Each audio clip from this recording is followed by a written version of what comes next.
وسلم نے دیکھا کہ ایک برتن میں اچھا فریش تازہ گوشت ہے اور ایک میں کیڑوں والا بدبو والا غلیظ اور گندا گوشت.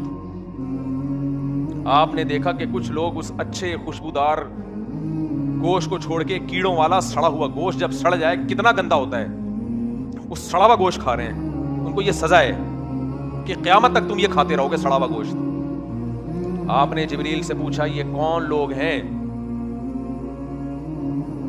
جبریل نے فرمایا یہ آپ کی امت کے وہ شادی شدہ لوگ ہیں جو حلال بیوی کو چھوڑ کر حرام عورتوں کے پاس جاتے ہیں. آج شادی شدہ لوگوں میں بھی زنا کم نہیں ہے. جب ان سے کہتے ہیں ایک اور شادی کر لو تو موت آتی ہے. میں ایسے لوگوں کو بھی جانتا ہوں, کروڑ پتی ہیں, طوائفوں کے 5-5 لاکھ روپے باندھے ہوئے ہیں زنا کے, اور ایک ایک طوائف نے 20 مردوں سے 4 لاکھ 5 لاکھ لے کے کروڑ پتی بن چکی ہے وہ, سمجھ رہے ہیں؟ اور ہماری سوسائٹی یہ سب کچھ برداشت کر رہی. ایک عورت کو طلاق ہوئی ہے, اب کوئی شادی نہیں کر رہا اس سے, تو اس نے اسی کو دھندا بنا لیا اور کروڑوں پتی بن گئی ہے. وہ مالدار آدمی, اس کے لیے 2.5-3 لاکھ 4-5 لاکھ روپے کوئی مسئلہ نہیں ہے. رکھیل کی طرح وہ اس کو استعمال کرتا ہے. اس بے غیرت کو بولو نکاح کر لے تو موت آئے گی اس کو, سمجھ رہے؟ اس کو کیا آئے گی؟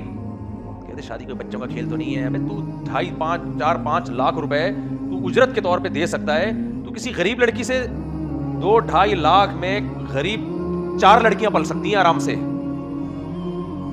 لیکن نہیں, حرام کاری کا جب چسکا لگ جائے, اور عورت بھی یہ کر رہی ہے, کیوں؟ اس کو پتا ہے کوئی شادی کرنے کے لیے تیار ہے ہی نہیں.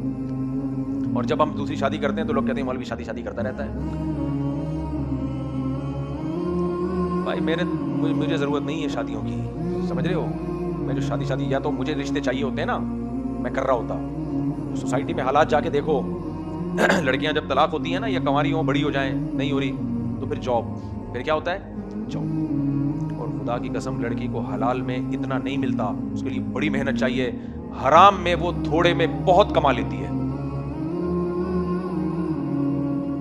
بہت کم لڑکیاں ہیں جن میں تقویٰ خدا کا خوف ہو, انہوں نے اپنی عزتوں کو سنبھال کے رکھا ہوا. اور پھر جنہوں نے اپنی عزتوں کو سنبھال کے رکھا ہوا, جب وہ ڈپریشن میں جاتی ہیں تو سائیکیٹرسٹ کے پاس جاتی ہیں.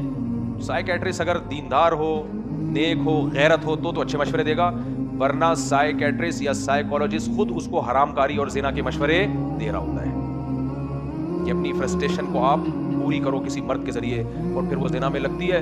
کوئی فرق نہیں پڑ رہا ہماری سوسائٹی, کیونکہ زنا صرف اللہ کو ناپسند ہے, باقی تو یا جو اللہ کو مانتے ہیں. انہو کان فاحشۃ, قرآن کہہ رہا ہے زنا تھوڑی بے حیائی نہیں ہے, بہت بڑی بے حیائی ہے.